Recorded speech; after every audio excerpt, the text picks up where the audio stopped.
वृंदावन के लोग घरों में स्नान ही नहीं करें, सब यमुना जी जाम स्नान करने, वहीं का जलपान करें, वहीं तिलक स्वरूप कर रहे हैं। आहा, कहीं पूज्य मलुकपीठ वाले महाराज जी बैठे हैं, कहीं हमारे गोरीलाल कुंज वाले महाराज जी बैठे, सब वहीं बैठ करके संध्या वंदन कर रहे हैं। सुबह सुबह 5 बजे का दर्शन देखो, सारे व्रजमंडल के संत यमुना जी के तट पर बैठे हैं, सब अपनी सेवा में लगे हैं। कहीं ठाकुर सेवा चल रही है, कहीं शालिग्राम सेवा चल रही है।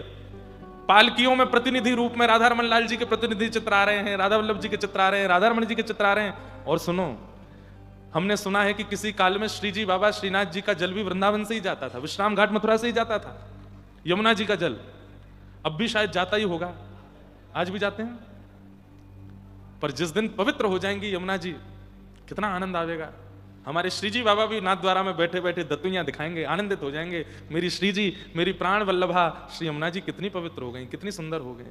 उस दिन वृंदावन में दीपोत्सव मनाया जाएगा, क्योंकि हमारी तो पटरानी है, हमारी तो बहू जी हैं यमुना जी। बहू रानी जब नए नवीले रूप में आवेंगी, पूरे वृंदावन में उत्सव मनाया जाएगा, कितना आनंद आवेगा। ये देख करके प्राण निकले तो हम समझ जाएंगे कि हमें सब कुछ प्राप्त हो गया। भजन का भाव, ब्रज का भाव, कथा का भाव सब मिल गया, कि यमुना जी के प्रत्यक्ष दर्शन हो गए। अभी स्नान पूर्णिमा आने वाली है। हमारे गिरधर लाल जी के स्नान के लिए जल पता है यमुना जी का कहां से लाते हैं? उत्तराखंड में कटा पत्थर एक जगह, जहां यमुना जी पहली आती हैं पृथ्वी पर, वहां जाते हैं। वहां जाकर के यमुना जी का जल लेके आते हैं, उससे फिर करते हैं। क्यों? बिल्कुल शुद्ध स्वच्छ, बिल्कुल जैसा यमुना जी का स्वरूप है, श्याम वर्णा, वैसी है वहां पर। लेकिन जैसे आप जाओगे, भीतर के एक एक पत्थर देख सकते हो, कंकड़ देख सकते हो, इतना सुंदर जल है यमुना जी का। सूरदास जी से किसी ने पूछा सबसे स्वच्छ और सबसे पवित्र नदी कौन सी भारत की, तो उन्होंने कहा गंगा जी। किसी ने कहा आप पुष्टि मार्गी होकर के यमुना जी का नाम नहीं बोले, तो सूरदास जी बोले आपने नदी के बारे में पूछा था, उसमें गंगा जी का नाम है, यमुना जी तो अमृत हैं, यमुना जी तो साक्षात पटरानी हैं। भैया उन यमुना जी के लिए प्रयास करो। राधा रमन लाल जी, राधा वल्लभ लाल जी, श्री बरसाने वाली हमारी किशोरी जी, गिरिराज जी, सब प्रसन्न हो जाए, पूरा व्रजमंडल प्रसन्न हो जाएगा यदि यमुना जी अपने रूप में पुनः आ गई तो। उनके लिए प्रयास करो। राधे श्याम नाम रट रसना, राधे श्याम नाम रट रसना, राधे श्याम नाम रस रटना, राधे श्याम नाम रट रसना, आंसू द्रगन बहइये, आंसू द्रगन शरण श्री वृंदावन की जय, शरण श्री वृंदावन की, शरण श्री वृंदावन की जय, शरण श्री वृंदावन की। सरस माधुरी पिय प्यारी के, सरस माधुरी पिय प्यारी, ओ सरस माधुरी पिय प्यारी के, सरस माधुरी पिय प्यारी के, ओ प्रेम पुलक गुण गइये, प्रेम पुलक गुण। एक बात तो माननी पड़ेगी, वृंदावन में सूखे नेत्रों से दर्शन करना अलाउ नहीं है। वृंदावन में भीगे नेत्र होने चाहिए जब श्याम सुंदर के सन्मुख जाओ। और भीगे नेत्र भी अपने आर्तों से भीगे नहीं, अपने विषादों से, अपनी पीड़ा से भीगे नेत्र नहीं, उनके प्रेम में भीगे नेत्र। ठाकुर जी इतने इतने कोमल हैं, जब हम सूखे नेत्रों से ठाकुर जी को देखते हैं ना, ठाकुर जी को चुभते हैं हमारे नेत्र। इसलिए हमारी कई परंपरा, श्री राधा वल्लभ जी परंपरा में तो झरोके से दर्शन करो, ऐसे दर्शन करो ठाकुर जी का। हमारे प्रत्यक्ष नेत्रों की कटाक्ष, हमारे प्रत्यक्ष नेत्रों की तीक्ष्णता, कटाक्ष तो ठाकुर जी के हैं, तीक्ष्णता कहीं ठाकुर जी को लगे ना। सूखे नेत्र हैं तो झरोके से दर्शन करो, भीगे नेत्र हैं तो आप प्रत्यक्ष दर्शन कर सकते हो। भीगे नेत्र कैसे हैं? सरल नेत्र हैं, ठाकुर जी को पीड़ा नहीं होगी उससे। सरस माधुरी पिय प्यारी के, सरस माधुरी पिय प्यारी के, प्रेम पुलक गुण गइये, प्रेम पुलक गुण गइये, शरण श्री वृंदावन की रइये, शरण श्री वृंदावन। बोलो वृंदावन बिहारी लाल की।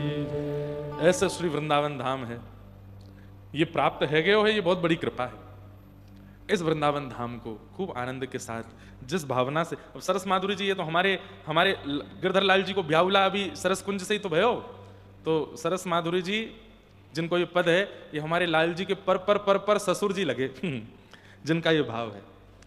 तो जयपुर सरस कुंज से लाल जी की ब्याहुला की सब क्रम भये, तो वहां के आचार्य चरण को ये भाव है, बहुत सुंदर। कल हम लोग 3 मंगलाचरण सुने भागवत जी के, तत्पश्चात पिबत भागवतम रसमालयम, इस विषय पर चर्चा चल रही थी कि कथा को पियो। पीने का संबोधन देने का एक बहुत बड़ा कारण यह है कि पी हुई वस्तु तुरंत असर करती। दूध पी लो तुरंत असर करेगा, जल पी लो तुरंत तरावट आ जाएगी, शिकंजी पी लो तुरंत सब गर्मी में शांति सी पड़ जाती है, मदिरा पी लो तुरंत सिर घूमने लगता है, विष पी लो पधार जाओगे तुरंत। पी हुई वस्तु तुरंत असर करती है। औषधि पी लो तो जो पीड़ा है, जो रोग है, वो दूर हो जाता है। ऐसी कथा को भी पीने की आज्ञा श्री व्यास जी कर रहे हैं, वेद व्यास जी महाराज, कथा को पियो। पिबत भागवतम रसमालयम मुहुर्हो रसिका भुवि भावुका, कि धर्मस्वनिष्ठितः पुंसाम विश्वक्सेन कथासु यः नोत्पादये दधिरतिं श्रम एव हि केवलम। बहुत अच्छी बात, ध्यान से सुनिएगा। मेरी सेवा से मेरे आराध्य ठाकुर जी प्रसन्न हैं, इसका प्रमाण क्या है? मैं सेवा करता हूं, उत्सव करता हूं, बोलो वृंदावन बिहारी लाल की। बड़ी कृपा है, हमारे शिक्षा गुरुदेव श्री शिव प्रसाद उपाध्याय गुरु जी आज पधारे हैं, बड़ी बड़ी कृपा, बहुत बहुत प्रणाम। जिन्होंने हमको पढ़ा लिखा करके इस योग्य बनाया कि आपको हम कथा सुना सकें, आज उन्हीं आचार्य चरण, और ये सरप्राइज दिया है आपने, हमको पता नहीं थी आज गुरु जी आने वाले हैं। जय हो। राधे कृष्ण कृष्ण कृष्ण राधे राधे, राधे श्याम श्याम राधे राधे, राधे कृष्ण राधे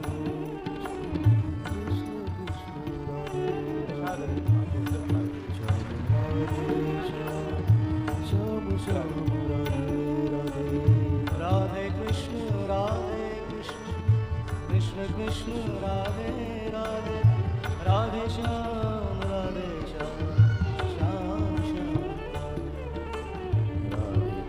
राधे कृष्ण कृष्ण कृष्ण राधे राधे, राधे श्याम श्याम श्याम राधे राधे। बड़ी कृपा है, हमारे गुरुजन तो बड़ी कृपा ही करते हैं, और अनंत गुरु हैं, किन्हीं से कुछ सीखा, किन्हीं से कुछ सीखा, पर व्यासपीठ पर पहुंचाने के लिए हमारे ऊपर जिनकी बड़ी कृपा रही, ऐसे 3 गुरुजन हमारे जीवन में हैं। पहले तो पूज्य पिताजी महाराज, उनकी कृपा से ही व्यासपीठ, उन्हीं की व्यासपीठ है, व्यास जी की परंपरा की है। व्यासपीठ पर पिताजी ने 46 वर्ष हो गए पिताजी को कथा करते हुए, कईयों की तो उम्र भी नहीं है यहाँ पे, 46 वर्षों से पूज्य गुरुदेव भगवान कथा कर रहे हैं, उनकी कृपा। दूसरे हमारे पूज्य नाना जी पंडित श्री कृष्णलाल शास्त्री जी, वे बहुत छोटी अवस्था में, जब मैं स्कूल से आता था तो दोपहर में जब आता था तो सब लोग सोए होते थे घर में, प्रसाद पवा के सब सो जाते थे, नाना जी मुझे लेके बैठते थे, पुष्टि मार्गीय थे, और वही कृष्णदास जी के पद, कुम्मनदास जी के पद, सूरदास जी के पद रोज याद कराते थे मुझको, और फिर वृंदावन के रसिक संतों के यहाँ मुझको लेके जाते छोटे से में, और बोलते बाबा हमारी लाली को लाला है, कछु पद सुनाए वो, फिर मैं वहां पद सुनाता था, फिर कभी कथा सुनाते थे। सबसे पहला भागवत जी का मुझे वेणु गीत का श्लोक याद कराया पूज्य नाना जी ने, वरहा पीडम नटवर वपु कर्णयो कर्णकारम विभ्रतवास कनक कपिसम वैजयंतीम चमालाम रंध्रान वेणु अधर सुधया पूरयन गोप वृंदई वृंदारण्यम स्वपधर्मणम प्राविशद गीत कीर्ति। हमारे पूज्य नाना जी की कृपा। पूज्य गुरुदेव भगवान भी जब पढ़ाते थे तो नाना जी कभी कभी आके बैठते थे, बैठ करके श्रवण। व्रज साहित्य जितना भी दास को प्राप्त हुआ वो नाना जी से प्राप्त हुआ, पूज्य गुरुदेव भगवान से प्राप्त हुआ, पर अक्षरशः सच्चिदानंद रूपाय से लेकर के और नाम संकीर्तनम यस्य सर्व पाप प्रणाशनो, महात्म्य से लेके प्रथम स्कंद से लेके और भागवत जी के अंतिम श्लोक तक पूज्य गुरुदेव की कृपा। आपने हमको अध्ययन कराया। अभी आकर के गुरु जी बोले मेरे अक्षर लिखे हुए हैं। मैंने कहा जी गुरु जी लिखे हैं। बड़ी कृपा है। आजकल गुरु जी बता रहे थे बहुत सारे बालक आते हैं, बोले आपने इंद्रेश जी को पढ़ाया, हमको भी पढ़ाओ। हम सब बालकों को एक बात कहते हैं, श्रीमद् भागवत जी कृपा साध्य हैं, ये कृपा से प्राप्त होती है। और उनकी कृपा यदि चाहिए तो गुरु के वचन अटल कर मानो, गुरु के प्रति पूर्ण निष्ठा रखो, उनके प्रति पूर्ण समर्पण हो जाओ, भागवत जी अपने आप कृपा करने लग जाएंगे। लेकिन कई बार आचार्यों के प्रति हमारी निष्ठा नहीं रहती है, हम केवल ग्रंथ पढ़ने की आदि रह करके ट्यूशन टीचर समझ करके गुरुजनों से पढ़ते हैं, फिर भागवत जी कृपा नहीं होती। आप वक्ता बन जाओगे लेकिन आपकी वाणी का प्रभाव नहीं रहेगा। ये कोई प्रशंसा की या अभिमान की या बताने वाली बात भी नहीं है। हमारे पूज्य गुरुदेव भगवान पूज्य पिताजी महाराज आज भी अपने शिक्षा गुरुदेव का उत्सव करते हैं, जो दिसंबर में होता है। 15 से 21 दिसंबर फिक्स है, हमारे गुरुदेव भगवान का उत्सव होगा। पूज्य पिताजी के शिक्षा गुरु श्री रामानुज गुरु जी का, दीक्षा गुरु नहीं है वे, शिक्षा गुरु हैं, उनका उत्सव करते हैं। उसी में ही दीक्षा गुरुदेव का भी उत्सव करते हैं। तो हमारे यहां तो परंपरा है, शिक्षा गुरुजनों जिनसे सीखा है हमने उनको प्रणाम करें। तो ऐसे हमारे गुरुदेव आज आए हैं, बड़ी कृपा। आज भी मुझे पढ़ाते हैं। मैं व्यस्त रहता हूं कहीं बाहर, फोन पे बात नहीं हो पाती, तो कोई भी श्लोक फोटो खींच के भेजेंगे और रिकॉर्ड करके भेज देते हैं। मैं जब मुझे अवकाश मिले, मेरी दृष्टता है कि मैं बात नहीं कर पाता, तो रिकॉर्ड करके भेजेंगे, सुन लेना। फिर मैं सुन के फिर करूंगा फोन, गुरु जी बहुत अच्छा बोले, ये बोलना वहां कथा में बहुत अच्छा लगेगा। और कथा में हर बात बोलने की नहीं सिखाते, कई बात मुझे सीखने वाली भी बताते हैं जो मैं सीखूं। ऐसे हमारे गुरुदेव आए हैं, उनको बारंबार प्रणाम करते हैं। हाँ। धर्मस्वनिष्ठितः पुंसां विश्वक्सेन कथासु नोत्पादये दधिरतिं श्रमेव हि केवलम्। हमारे आराध्य नाथ हमसे प्रसन्न हैं, इसका सबसे बड़ा प्रमाण क्या है? मैं श्री जी की उपासना करता हूं, मैं गिरधर लाल जी की उपासना करता हूं, मैं गुरु की उपासना करता हूं, मैं ग्रंथ की उपासना करता हूं, मैं एकादशी व्रत करता हूं, मैं प्रदोष के व्रत करता हूं, मैं श्रावण मास करता हूं, मैं अधिक मास में नियम धारण करता हूं, गिरिराज जी की दंडवती करता हूं। जो भी साधन हम करते हैं वह साधन हमारे नाथ स्वीकार कर रहे हैं, इसका प्रमाण क्या है हमारे पास? तब यहां पर आचार्य चरण कह रहे हैं, विश्वक्सेन कथा सुयः। किसी कथा में जाके बैठिए, किसी प्रवचन में जाके बैठिए, किसी सत्संग में जाके बैठिए, वहां जाकर के यदि आपका मन लगने लगे तो समझ जाओ कि आपके आराध्य आपसे प्रसन्न हैं, आपकी सेवा स्वीकार कर रहे हैं, आपके अनुष्ठान व्रत से वे बड़े प्रसन्न हैं। और कहीं कथा में जाकर के मन घूम रहा है, नींद आ रही है, उबासी आ रही है, पैर दर्द कर रहे हैं, कभी ऐसे बैठे हैं, कभी ऐसे बैठे हैं, समय देख रहे हैं कब पूर्ण होगा, तो आप जो भी कुछ क्रम कर रहे हो, श्रम एव हि केवलम, वो केवल एक मेहनत है, वो केवल एक प्रयास है। ठाकुर जी उससे प्रसन्न नहीं है। ठाकुर जी की कथा के प्रति रति बढ़े। बहुत दिन से मैंने ये प्रसंग कहा नहीं। जगन्नाथ प्रभु के एक परम रसिक भक्त हुए, उनका नाम था अंगद जी महाराज। क्या नाम था? अंगद जी। एक राजा के महामंत्री थे अंगद जी, बहुत ध्यान से सुनना। और राजा जो था वो संबंध में अंगद जी का भतीजा भी लगता था, मतलब राजा के चाचा थे। वैसे बड़े अच्छे थे, नियम से रहना, महामंत्री के राजा के जो जो कर्म होते हैं उन सब का बड़ा ध्यान रखते थे, लेकिन धार्मिक नहीं थे, कथा आदि नहीं सुनते थे। लेकिन भगवत कृपा से इनका जिनसे विवाह हुआ, अंगद जी की जो पत्नी थी वो बड़ी धार्मिक थी, नित्य कथा सुनती थी। कथा सुनने में इतनी रुचि थी कि बस पता चल जाए कि पास के गांव में भी कथा हो रही है तो दौड़ करके जाती थी। और उसने इसी शर्त पर ब्याह किया था अंगद जी से कि आप मुझे कथा सुनने से, भगवत सेवा करने से, नाम जप करने से, अनुष्ठान करने से, ठाकुर जी की घर में सेवा करने से रोकोगे नहीं। तो अंगद जी ने भी ये उसको वचन दिया और उससे भी वचन लिया कि तुम चाहे कथा सुनो, सेवा करो, सत्संग करो, अनुष्ठान करो, मुझसे कभी कहना नहीं कि तुम भी कथा में चलो, तुम भी सेवा करो, तुम भी नाम जप करो, मुझसे होगा नहीं। तो दोनों की आपस में ये कमिटमेंट हुआ था कि वो उनको नहीं छेड़ेंगे, ये इनको नहीं छेड़ेंगी, वो कथा में रहेंगे, ये बिल्कुल कथा में जाएंगे नहीं। तो अंगद जी कथा वार्ताओं से लाखों कोसों दूर रहते थे।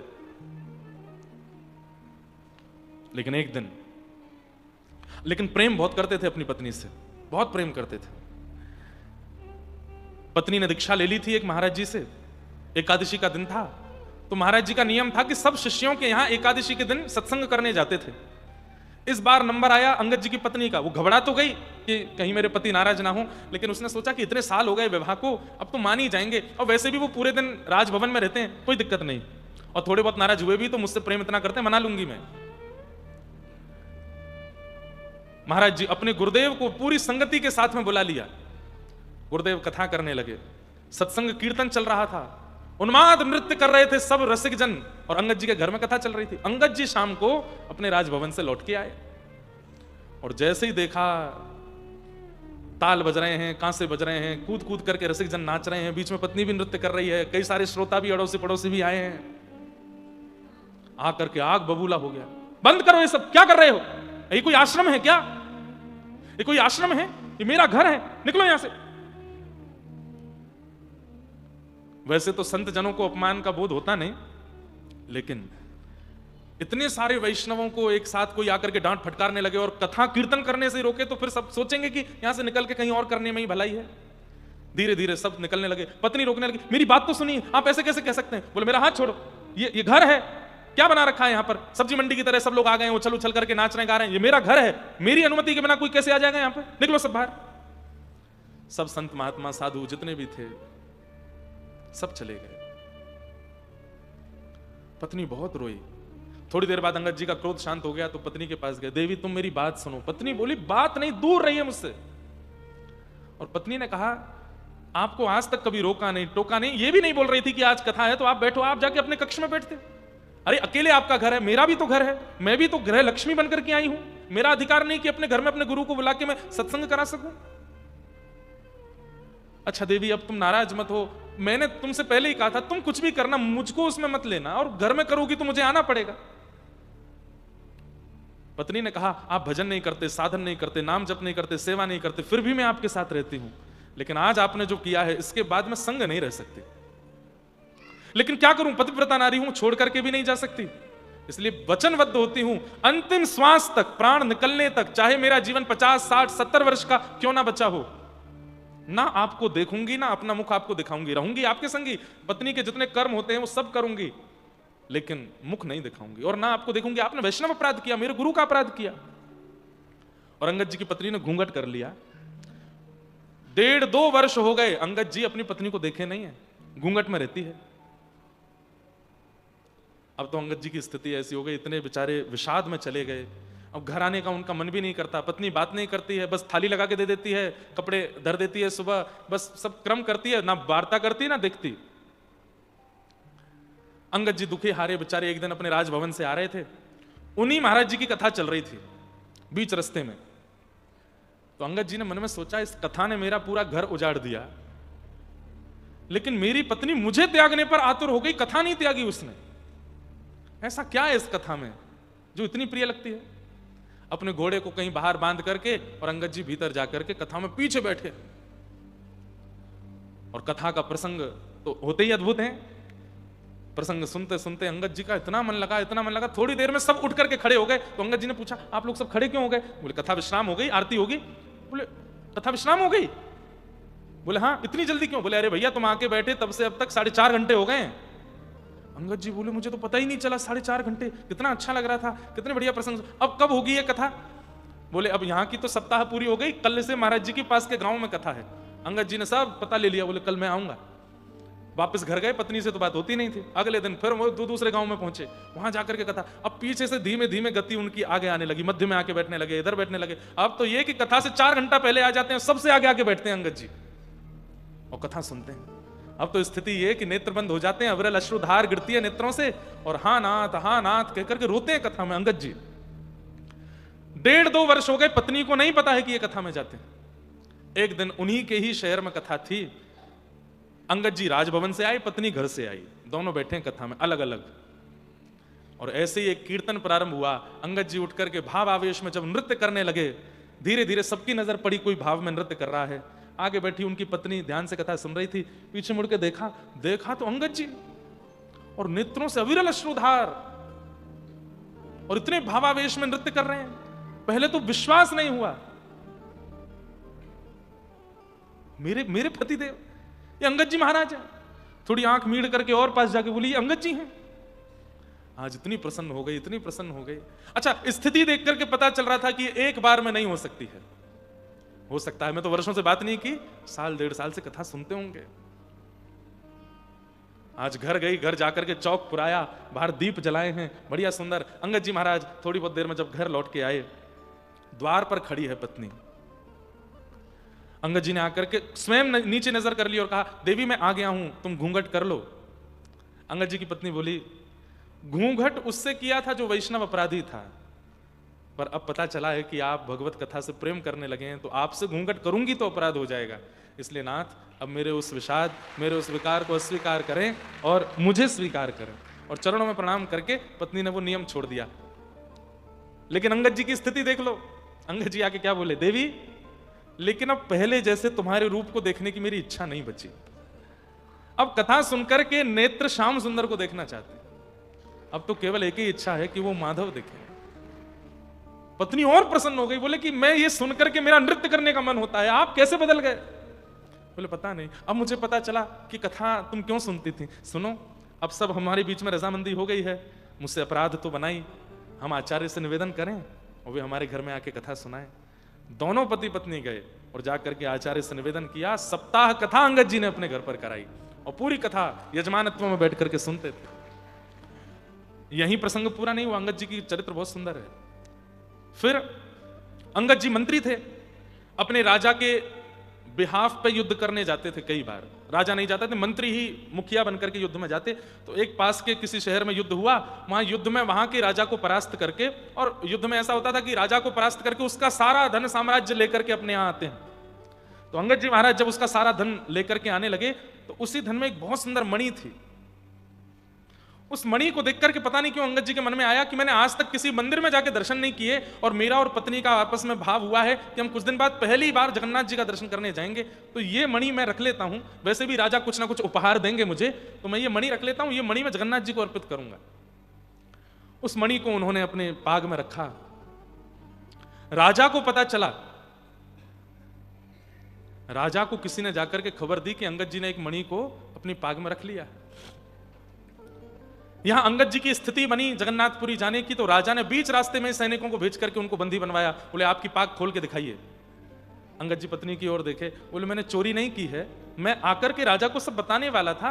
वो जीती हुई सामग्री में से सब सेना को उपहार देते हैं, तो मैं उपहार में ये मणि मांगने ही वाला था, लेकिन मुझे था कि मुझे जगन्नाथपुरी जाना है, पहले मैं मणि ले जाता हूं, सब क्रिया करके आके राजा को बता देंगे।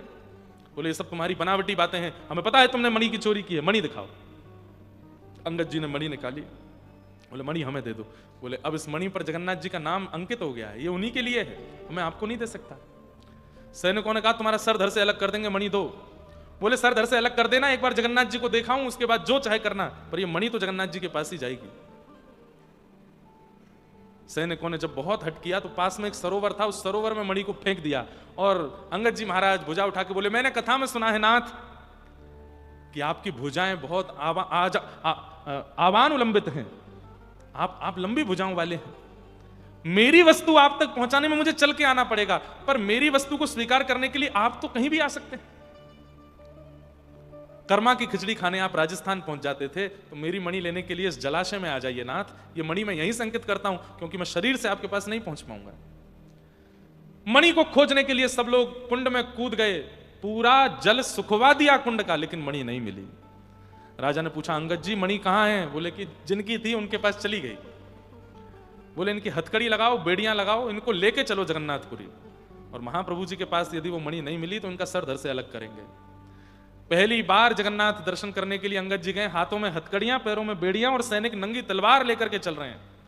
और अंगद जी महाराज जैसे ही जगन्नाथपुरी पहुंचे, जगन्नाथ महाप्रभु के जैसे ही दर्शन खुले हैं, सबने देखा उस मणि को जगन्नाथ जी ने अपने कंठ में धारण करके रखा।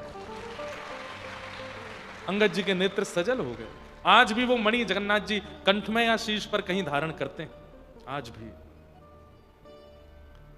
कथा सोचिए, और कोई अनुष्ठान नहीं किया अंगद जी ने, केवल कथा सुनने में रति लगा दी, सुनने में रुचि लगा दी, उससे इतना बल प्राप्त हो गया कि कहां मणि पधराई और कहां पहुंची। और जगन्नाथ महाप्रभु ने कैसी कृपा करके अंगद जी को दर्शन दिया। वही बात यहां पर आचार्य चरण कह रहे हैं, विश्वक्सेन कथा सुयः, सत्संग के प्रति, कथा के प्रति यदि आपकी रति है, आपकी रुचि है, तो आपके नाथ आपसे प्रसन्न हैं, इस बात का प्रमाण है। लेकिन सत्संग में ही आपको बेचैनी हो रही है, मन उच्चाटित होता है, जाने का मन होता है, आलस आता है, तो आप जितने भी क्रम कर रहे हो, ठाकुर जी उससे प्रसन्न नहीं हैं, ठाकुर जी उससे राजी नहीं हैं। हरि के गुण सुना करो। नोत्पादये दधिरतिम श्रम एव हि केवलम कि धर्मस्य यापवर्गस्य नार्थोऽर्थायोपकल्पते नार्थस्य धर्मैकान्तस्य कामो लाभाय स्मृत। हमारा धर्म यापवर्गस्य, अपवर्ग है। पवर्ग शब्द में प फ ब भ म, प फ ब भ म 5 शब्द होते हैं। हमारा धर्म अपवर्ग है, पवर्ग नहीं है। पवर्ग शब्द के 5 शब्द किस भाव को अंकित करते हैं? तो प से पाप, पाप के बाद यदि आप भगवत सानिध्य लेते हो कि मुझसे पाप हो गया नाथ, मेरे पापों को दूर करो, मुझसे बहुत बड़ा अपराध हो गया, उसको धर्म नहीं माना जाता। पाप में पढ़ करके भगवत आराधन करना, प्रायश्चित के लिए ही करना, लेकिन वह भी धर्म नहीं है। आप प्रायश्चित के लिए भगवान का भजन कर रहे हो। प और दूसरा शब्द फ, यानी कि फल की प्राप्ति के लिए भगवत भजन करना। मुझे ये प्राप्त हो, ये प्राप्त हो, ये प्राप्त हो, इसके लिए हे हनुमान जी मैं आपकी आराधना करता हूं, हे देवी मैया मैं आपको ये निवेदित करता हूं, हे बालकृष्ण प्रभु आपको ये अर्पित करता हूं। फल की प्राप्ति के लिए किया गया भजन भी धार्मिक भजन, वो धर्म के अंतर्गत नहीं आता। आप फल ले रहे हो भजन करके, स्वार्थ है वहां पर। इसलिए कहीं भी कुछ भी करते हैं, भागवत जी में वर्णित किया गया है, कायेन वाचा मनसेन्द्रियैर्वा बुद्ध्यात्मना भानुषित स्वभावात् करोमि यत् यत् सकलं परस्मै नारायणायेति समर्पये तत्। सब भगवान को अर्पित किया करो। एक बहुत सुंदर बात, ध्यान से सुनो, ध्यान से सुनना, बहुत अच्छी बात है। व्यक्ति जब कमाई करने लगता है ना, पहली कमाई, जैसे जॉब लगी, बिजनेस लगा, तो कुछ उसको बड़े लोग क्या समझाते हैं? सुनो, बैंक अकाउंट खोल लो और जितना पैसा है सब बैंक में जमा करना शुरू करो, वहां से जितनी जरूरत हुआ करेगा उतना निकाल लिया करना, बाकी सुरक्षित रहेगा। ऐसा कहते हैं। ऐसे ही पहली बार भक्ति पथ पर आने वाले, नाम जप करने वाले, साधन करने वाले, उनको भी कहना चाहिए एक बैंक अकाउंट खोलो। काहे का? जितना नाम जपते हो ये इकट्ठा होना चाहिए, एक जगह एकत्रित होना चाहिए, नहीं तो खर्च हो जाएगा। अच्छा, नाम खर्च कैसे होता है? जैसे मान लीजिए आपने माला की, माला करने के बाद आप घर से बाहर निकले, किसी ने कहा अरे भैया ये तो बहुत बढ़िया आदमी है, इतना अच्छा आदमी है, इसका क्या बताऊं, इसकी कितनी प्रशंसा करूं मैं। नाम खर्च हो गया, क्योंकि किसी ने आपकी प्रशंसा कर दी, आपको यश मिल गया। हजारों की तादाद में लोग हाथ जोड़ करके खड़े हैं, दंडवत कर रहे हैं, प्रणाम कर रहे हैं, इसका मतलब क्या? नाम खर्च हो गया, कीर्ति मिल गई आपको। यश, कीर्ति, वैभव, प्राण प्रतिष्ठा आदि ये सब मिलना, ये नाम का खर्च होना ही है। और नाम खर्च कहां होता है? हमसे कोई पाप बन गया नाम जपने के बाद भी, तो उस पाप से मिलने वाला जो हमको प्रायश्चित, पाप से मिलने वाला जो हमको जीवन में जो भी प्रारब्ध है, नाम से वो भी खर्च हो जाता है। नाम कृपा करके आपके पाप से मिलने वाले प्रारब्ध को खत्म कर देता, नाम खर्च हो गया। नाम करते तो हम सब हैं, लेकिन खर्च हो जाता है। क्या करें? एक बैंक अकाउंट खोलो। बैंक अकाउंट क्या है? केवल ये श्लोक सही है गुरुजी? कायेन वाचा मनसेन्द्रियैर्वा बुद्ध्यात्मना भानुषिता स्वभावात् करोमि यत् यत् सकलं परस्मै नारायणायेति समर्पयेत्। भगवान के श्री चरणारविंद ये आपके बैंक हैं। करना केवल इतना है, गिरिराज जी परिक्रमा करी, परिक्रमा विश्राम करते ही हाथ में जल लिया, नारायणायेति समर्पयेत्। भागवत की कथा कराई, कथा सुनी, अंतिम दिन हाथ में जल लिया, नारायणायेति समर्पयेत्। नित्य नाम जप किया, जितनी माला है उतनी करने के बाद में, ठाकुर जी की सेवा करने के बाद में, उत्सव मनोरथ करने के बाद में, अंत में केवल एक बूंद जल हाथ में लीजिए, नारायणायेति समर्पयेत्। जो भी कुछ करते हो, काया से, मन से, वचन से, बुद्धि से, प्राण से, जिससे भी जो करते हो, सब ठाकुर जी के चरणों में अर्पित कर दो। ठाकुर जी के चरणों में सुरक्षित हो जाते हैं, बैंक बन जाती है। आप कहोगे महाराज जी फिर इसका लाभ क्या होगा? लाभ सुनिए, इधर देखो, ध्यान से कथा सुनो।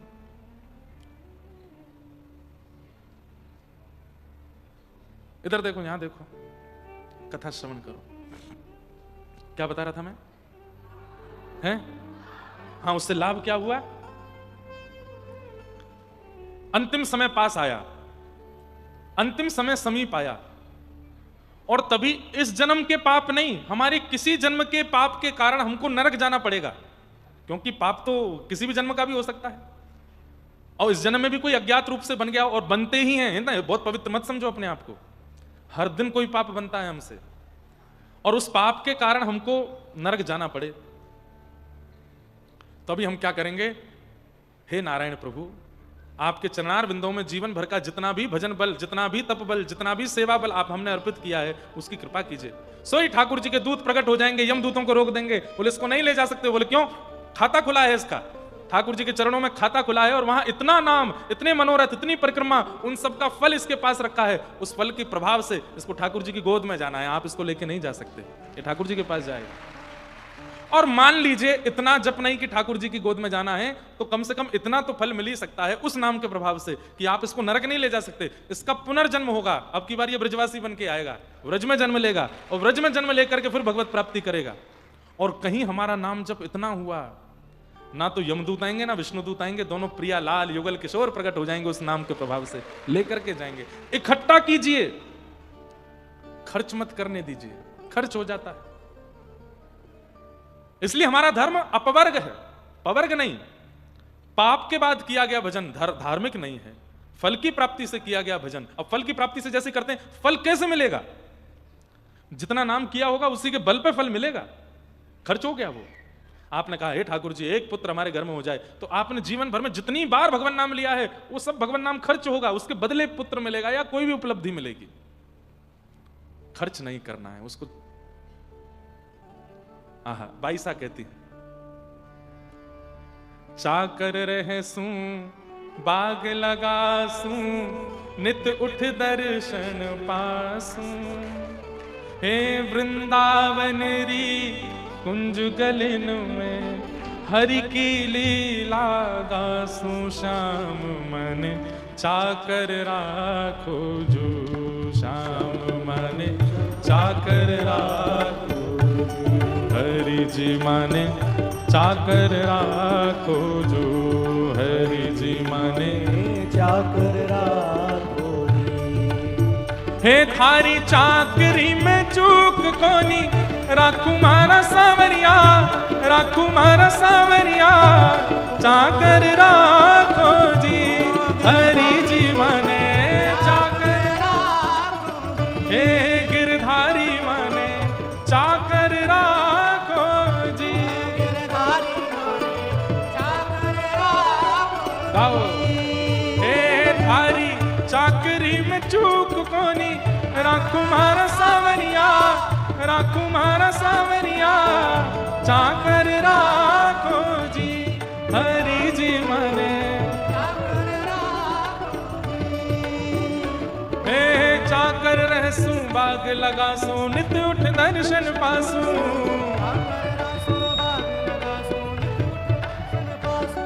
हाँ चाकर रहसू बाग लगासू, नित उठ दर्शन पासू,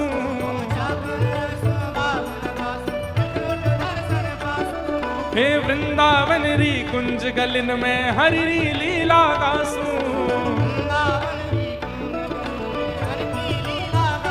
मैं तो हरि की लीला गासू मारा सावरिया, गासू मारा सावरिया, चाकर राखो जी, हरि जी माने, हे गिरधारी माने चाकर राखो जी, गिरधारी माने चाकर राखो, बाबा से। हे थारी चाकरी में चूक कोनी, राखू मारा सावरिया, राखू मारा सावरिया, चाकर राखो जी, हरि जी चाकर राखो। श्री वृंदावन बिहारी लाल की।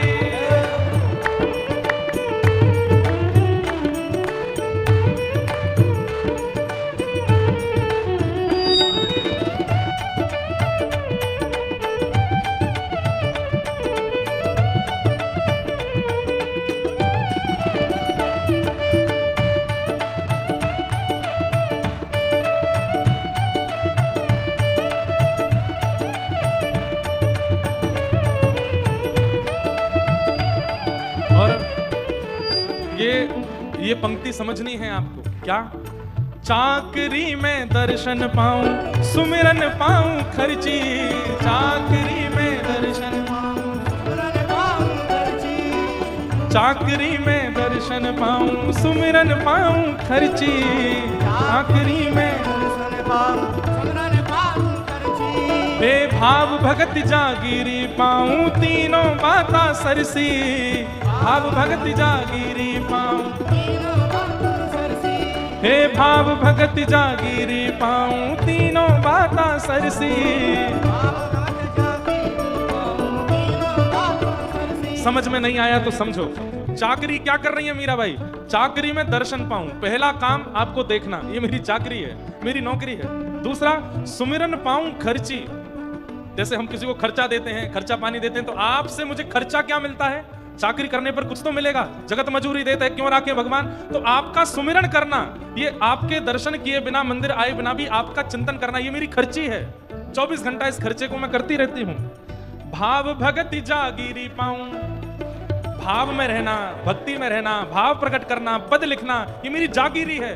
तीनों बाता सर से हो, या तो तीनों बाता सरसी मारा सावरिया, सरसी मारा सावरिया, चाकर राखो जी गिरधारी माने, चाकर राखो जी, हे बनवारी माने, चाकर राखो जी, बनवारी माने, चाकर राखो जी, ओ थारी चाकरी में चूक कोनी, राखू मारा सावरिया, राखू मारा सावरिया, चाकर राखो जी गिरधारी माने, चाकर।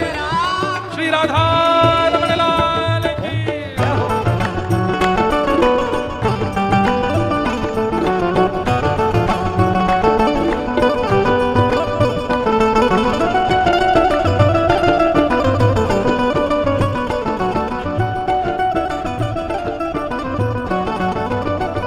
श्री राधा वल्लभ लाल की।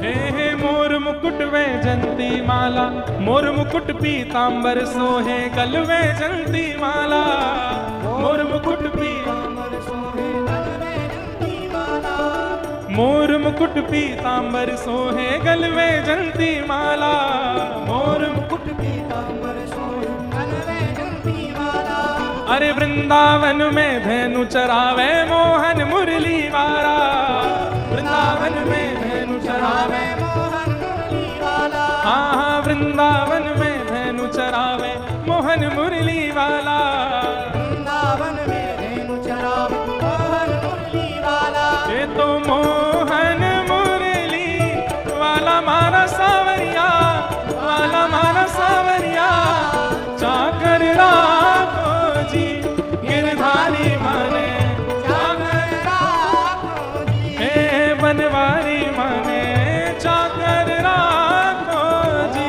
बनवारी माने, चाकर राखो। अरे ये चाकरी आपको भी मिले, मोकू भी मिले, यही मारे तो ये भाव गा रहे हैं। ठाकुर जी से कहो, नाथ हमारा रिज्यूम ले लो, हमको नौकरी पर रख लो, हम बहुत प्रेम से भाव से वृंदावन में आपकी सेवा करेंगे, यमुना जी को पवित्र करवाएंगे, आप हमको बस चाकरी दो। हे थारी चाकरी में चूक कोनी, राखू मारा सावरिया, राखू मारा सावरिया, चाकर राखो जी गिरधारी माने, चाकर राखो जी, हे बनवारी माने, चाकर राखो जी। बनवारी माने, चाकर राखो जी, हे मीरा के प्रभु गिरधर नागर, सदा बसो जी धीरा, मीरा के प्रभु गिरधर सदा बसो जी धीरा, मीरा के प्रभु गिरधर नागर, सदा बसो जी धारा, मीरा। के प्रभु गिरधर सदा बसो जी धारा। और वही बात आ गई जो मैं कहना चाह रहा हूं, यमुना जी आएंगी तो ही ठाकुर जी मिलेंगे, क्योंकि 22 कह रही हैं, वहीं दर्शन हुए हैं। अरे आधी रात प्रभु दर्शन दीना प्रेम नदी के तीरा, आधी रात प्रभु दर्शन दीना प्रेम नदी के तीरा। हाँ आधी रात प्रभु दर्शन दीना प्रेम नदी के तीरा, आधी रात प्रभु दर्शन दीना प्रेम नदी के तीरा। ये तो प्रेम नदी के तीरा मारा सावरिया, तीरा मारा सावरिया, जाकर राखो जी गिरधारी माने, जाकर राखो जी गिरधारी माने, जाकर राखो जी गिरधारी माने, जाकर राखो जी। थारी चाकरी में चूक कोनी राखू मारा सावरिया, राखू मारा सावरिया, जाकर राखो जी गिरधारी माने, जाकर राखो जी बनवारी माने, जाकर राखो जी। बनवारी माने, जाकर राखो। ओ जय जय श्यामा जय जय श्याम, जय जय श्री वृंदावन धाम, जय जय श्यामा जय जय श्याम, जय जय श्री वृंदावन धाम। ओ जय जय श्यामा जय जय श्याम, जय जय श्री वृंदावन धाम, जय जय श्यामा जय जय श्याम, जय जय श्री वृंदावन धाम। हे जय जय श्यामा जय जय श्याम, जय जय श्री वृंदावन धाम। जय जय श्यामा जय जय श्याम, जय जय श्री वृंदावन धाम। प्यारी राधे तेरो नाम, प्यारो श्री वृंदावन धाम। प्यारी राधे तेरो नाम, प्यारो श्री वृंदावन ओ धाम। जय जय श्यामा जय जय श्याम, जय जय श्री वृंदावन धाम। जय जय श्यामा जय जय श्याम, जय जय श्री वृंदावन धाम। जय जय श्यामा जय जय श्याम, जय जय श्री वृंदावन धाम। जय जय श्यामा जय जय श्याम, जय जय श्री वृंदावन धाम। प्यारी राधे तेरो नाम, प्यारो श्री वृंदावन धाम। प्यारी राधे तेरो नाम, प्यारो श्री वृंदावन धाम। प्यारी राधे तेरो नाम, प्यारो श्री वृंदावन धाम। प्यारी राधे तेरो नाम, प्यारो श्री वृंदावन धाम। हे जय जय श्यामा जय जय श्याम, जय जय श्री वृंदावन धाम। जय जय श्यामा जय जय श्याम, जय जय श्री वृंदावन धाम। जय जय श्यामा जय जय श्याम, जय जय श्री वृंदावन धाम। जय जय श्यामा जय जय श्याम, जय जय श्री वृंदावन धाम। जय जय श्यामा जय जय श्याम, जय जय श्री वृंदावन धाम। श्यामा जय जय श्याम, जय जय श्री वृंदावन धाम। ओ जय जय श्यामा जय जय श्याम, जय जय श्री वृंदावन धाम। जय जय श्यामा जय जय श्याम, जय जय श्री वृंदावन धाम। जय जय श्यामा जय जय श्याम, जय जय श्री वृंदावन धाम। जय जय श्यामा जय जय श्याम, जय जय श्री वृंदावन धाम। जय राधे राधे, राधे राधे, राधे राधे, जय राधे राधे, जय राधे राधे, जय राधे राधे, जय राधे राधे, राधे राधे, श्री राधे राधे, राधे राधे, जय राधे राधे, राधे राधे, श्री राधे राधे, जय राधे राधे, जय राधे राधे, राधे राधे, जय जय श्री राम, जय जय श्री राम, जय जय श्री राम।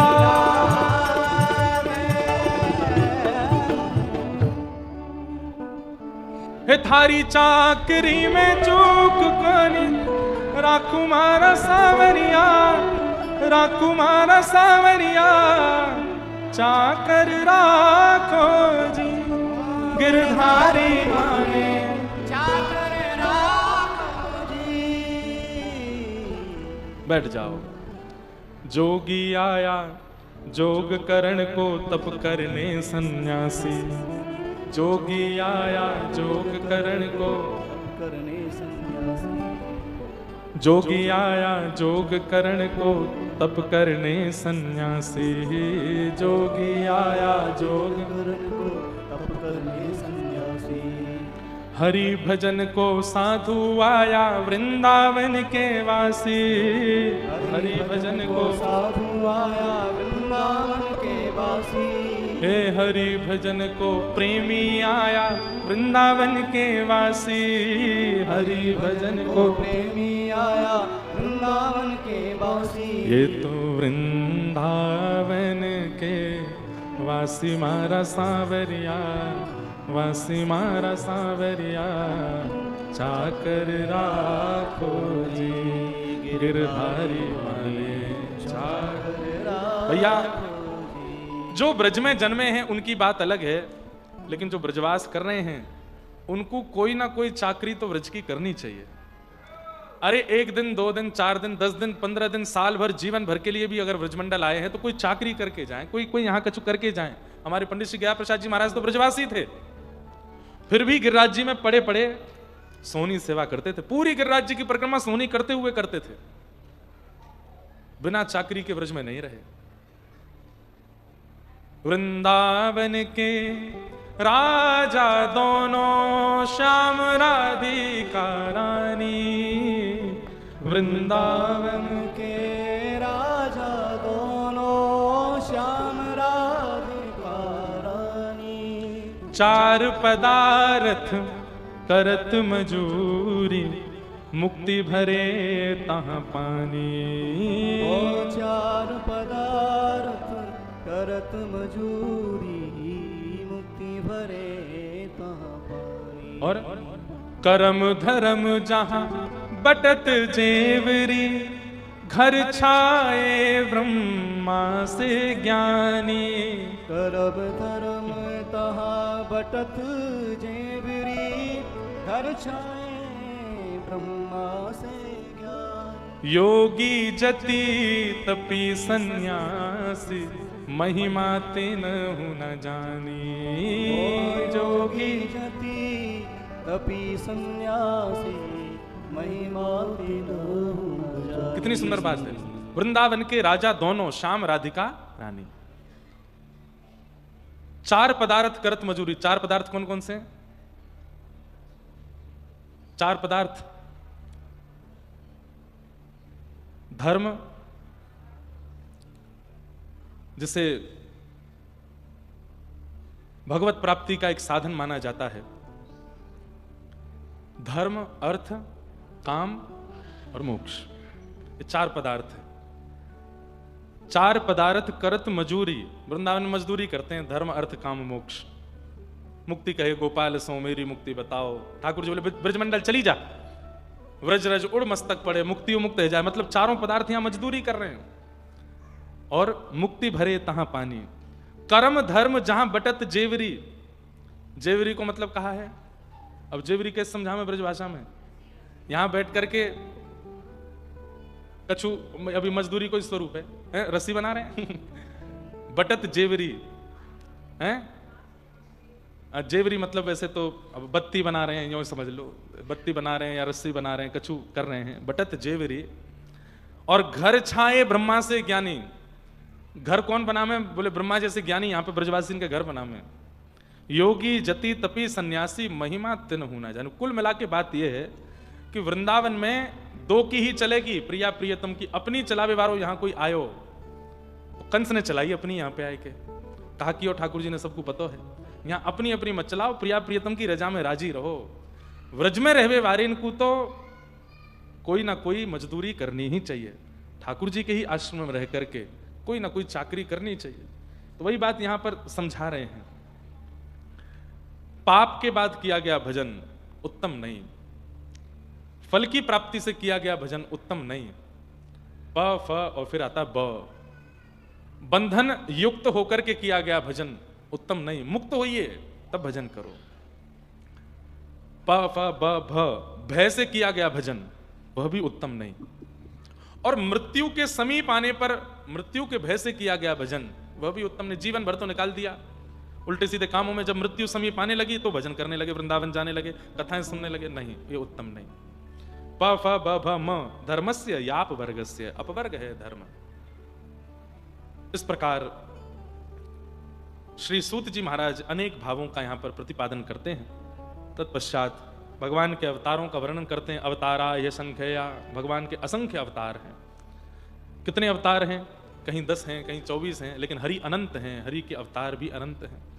कहीं ना कहीं अभी भी लीला ठाकुर जी की चली रही होगी। इदम भागवतम नाम पुराणम ब्रह्म संहितम, उत्तम श्लोक चरितम चकार भगवान ऋषि। वेद व्यास जी महाराज ने भागवत नाम के सुंदर ग्रंथ की रचना की, जो कैसा है? ये पुराण है, पुरा अपि नवम, अत्यंत पुराना है, लेकिन जितनी बार आप पढ़ोगे, जितनी बार आप सुनोगे, उतनी बार नया लगता है, इसलिए इसको पुराण कहते हैं। इदम भागवतम नाम, नाम क्या है? भागवत। भागवत का मतलब भगवान का। किसने रचना की इनकी? बोले वेद व्यास जी महाराज ने रचना की है। और कैसे? बोले ब्रह्म संहितम, ब्रह्म संहिता है। भगवत प्राप्ति कराना इनका मूल कारण है। उत्तम श्लोक चरितम, प्रातः स्मरणियों का यहां पर चरित्र वर्णन किया गया है। चकार भगवान ऋषि, भगवान वेद व्यास जी ने इसकी रचना की है। ऐसी भागवत जी को हम बार-बार प्रणाम करते हैं। व्यास जी महाराज ने कैसे भागवत जी की रचना की, संपूर्ण विषय सुनाया गया। बड़े चिंतित बैठे थे व्यास जी, बहुत चिंतित थे। क्यों चिंतित थे? क्योंकि इतनी रचनाएं व्यास जी ने की, लेकिन मन को संतोष नहीं था। 4 वेद लिख दिए, 18 उप पुराण लिखे, 17 महापुराण लिखे, लेकिन मन में शांति नहीं थी। और शांति से भी ज्यादा रचना करने वाले को, निर्माण करने वाले को जब तक स्वयं संतुष्टि नहीं होगी, उससे कोई और संतुष्ट नहीं हो सकता। गोस्वामी तुलसीदास जी महाराज ने रामचरितमानस में एक बात लिख करके सबको संतुष्ट कर दिया। क्या? मैंने आत्म सुख के लिए रामानस जी की रचना की है। स्वांतः सुखाय तुलसी रघुनाथ गाथा। रघुनाथ जी की गाथा को मैंने अपने आप को सुख देने के लिए, अपने आप को समझाने के लिए, अपने आप को तृप्त करने के लिए की है। लेकिन यहां व्यास जी अतृप्त हैं, अपनी रचना से अति प्रसन्न नहीं है। लगता है कि कहीं कुछ छूट गया है, ऐसा कुछ रह गया है, शायद मैंने कुछ लिखने में भूल कर दी है, या कुछ रह गया है, कुछ तो है। तब नारद जी महाराज का आगमन हुआ और नारद जी महाराज ने आकर के समझाया। भवतानुदित प्रायम यशो भगवतो मलम ये नई वासौ न तुष्येत मन्येत दर्शनम खिलम।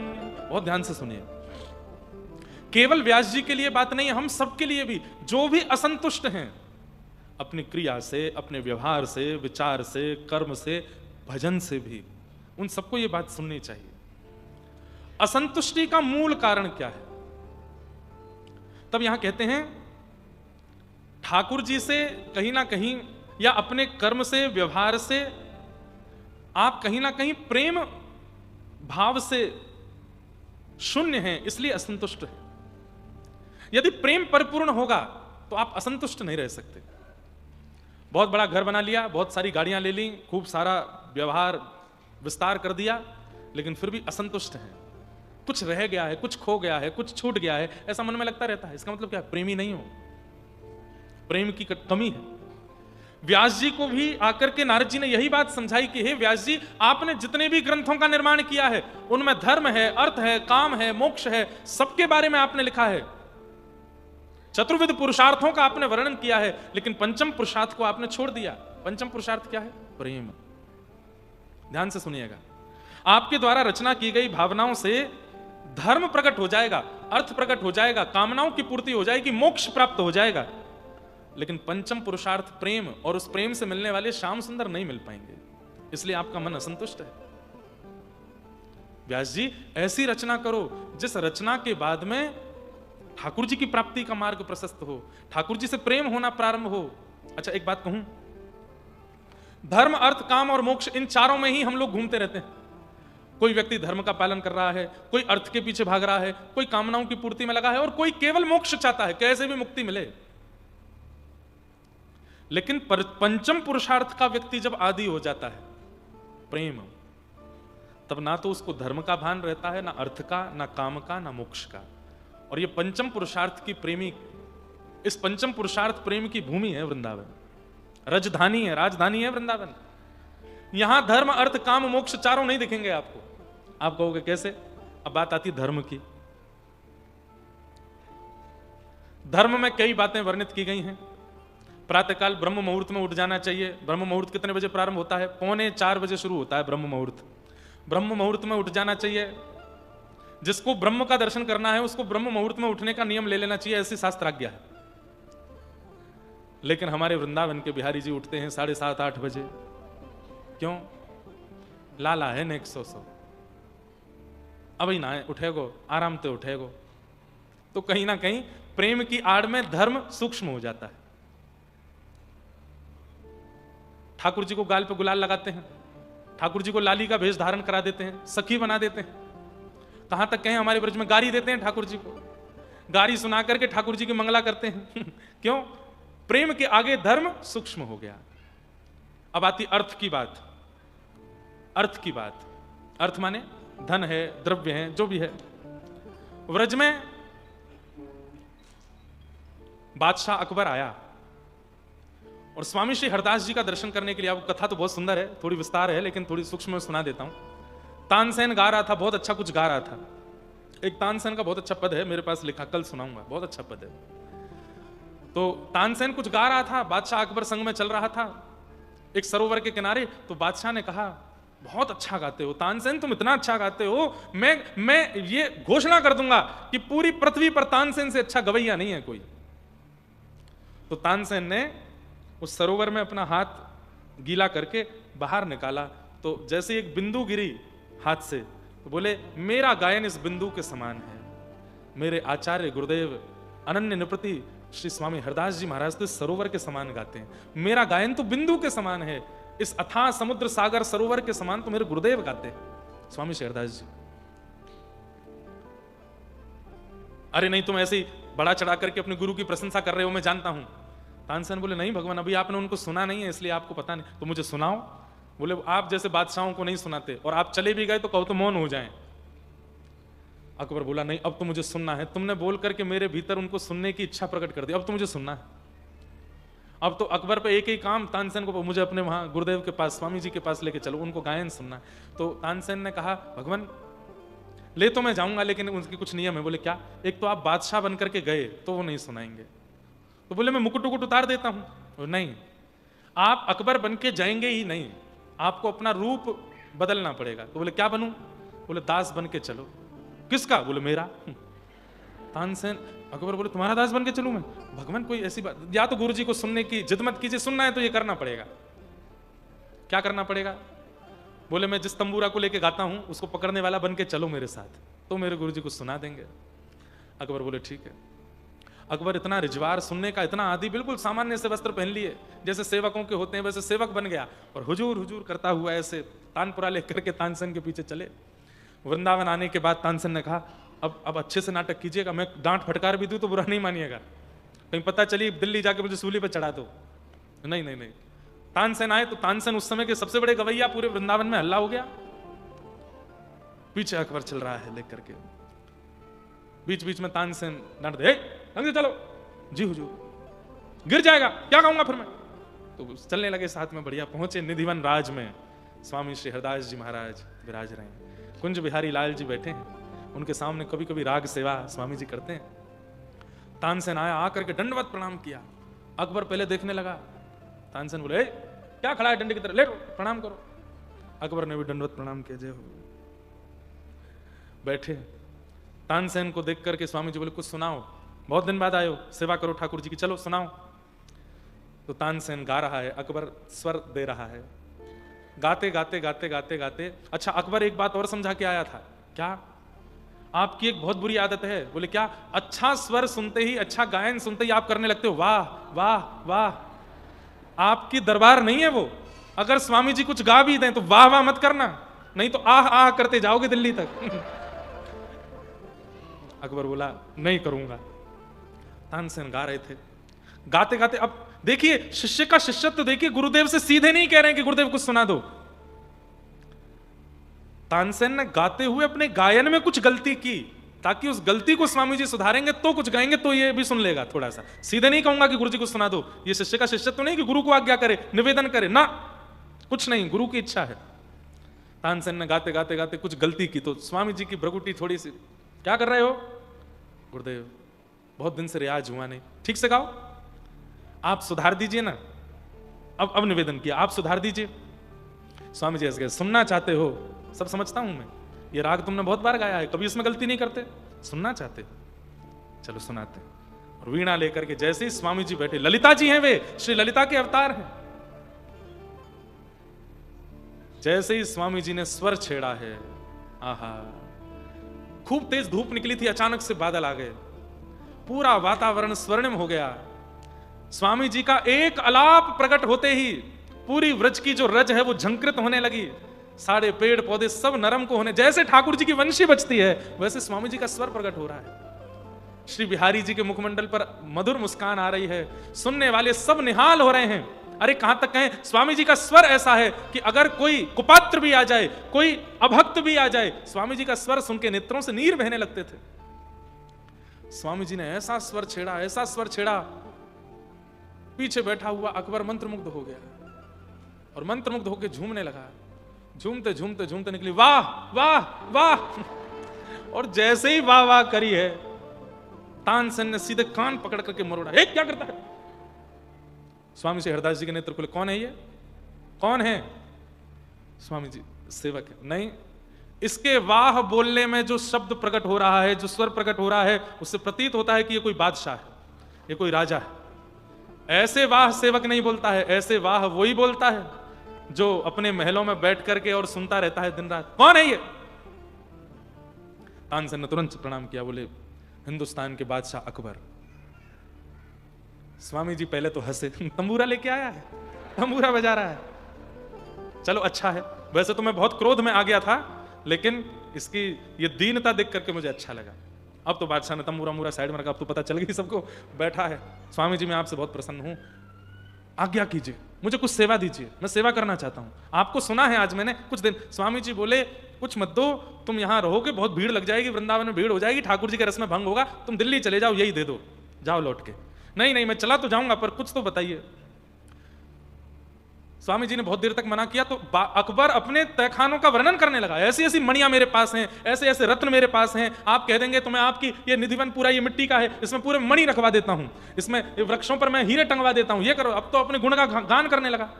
स्वामी जी बोले जो वृंदावन है ये श्री प्रिया जी के हस्तकमल से प्रकट हुआ है, तू सजाएगा इसको? चल एक काम कर। बोले क्या? केसी घाट की एक सीढ़ी टूट गई है इतनी सी, उसको बनवा दे।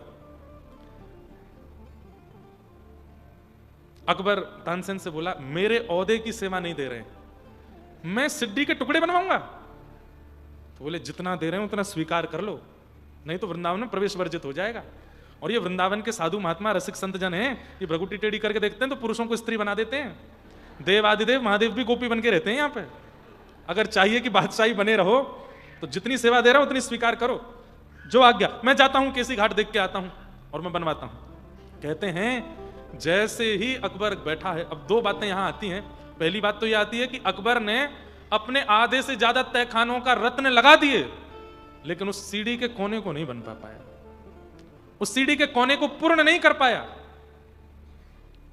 अंत में हार करके तानसेन से बोला मैं तो लुट जाऊंगा, ये सीढ़ी का कोना है कि क्या है, बनने में ही नहीं आ रहा है। एक कथा ऐसी आती है और एक भाव ऐसा आता है कि अकबर जैसे ही नाव में बैठे हैं केसी घाट जाने के लिए, तो संपूर्ण निज वृंदावन प्रकट हो गया। ऐसी ऐसे मणि, ऐसे ऐसे माणिक, ऐसे ऐसे रत्नों से बने हुए वृंदावन के छप्पर दिखने लगे। उन सबको देख करके अकबर की आंखें खुल नहीं पा रही हैं। सब दृश्य देख करके अकबर कहने लगा मेरे रत्न तो फीके हैं, मैं बिक जाऊंगा, लेकिन वृंदावन की एक सीढ़ी की कोनी नहीं बनवा सकता।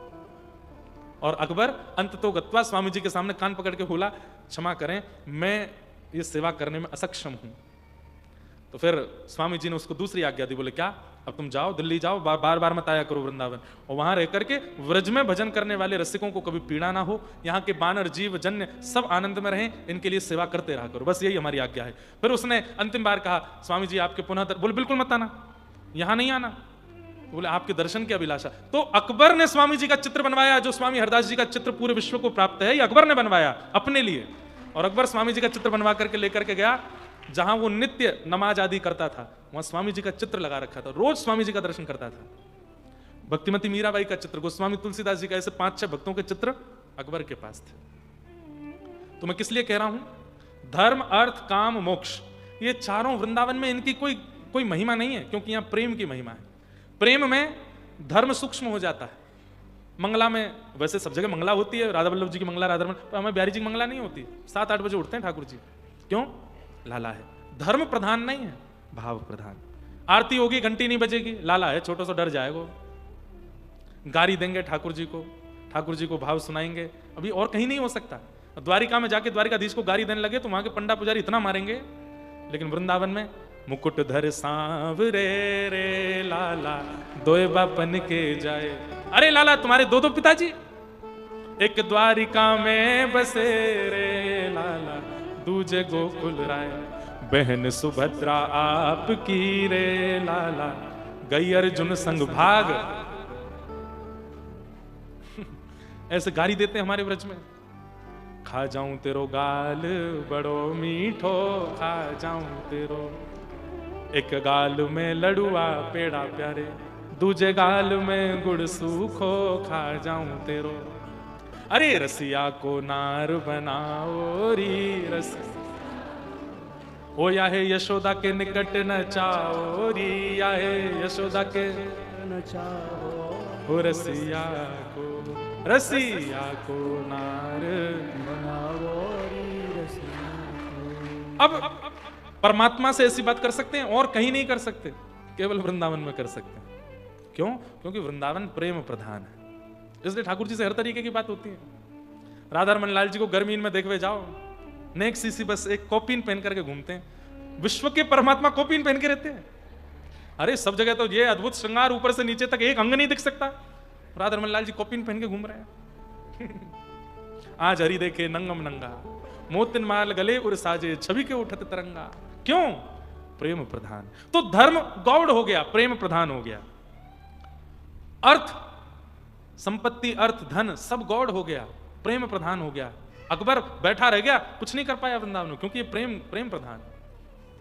कामदेव आया था जो भगवान रास विहार कर रहे थे, ठाकुर जी से आके बोला सुंदर स्त्री पुरुष मिलते हैं तो मैं आता हूं। भगवान बोले स्त्री पुरुष दिख रहे हैं दारी के, जो जीवात्मा में परमात्मा, शरद पूर्णिमा की रात्रि हम रास विहार कर रहे हैं।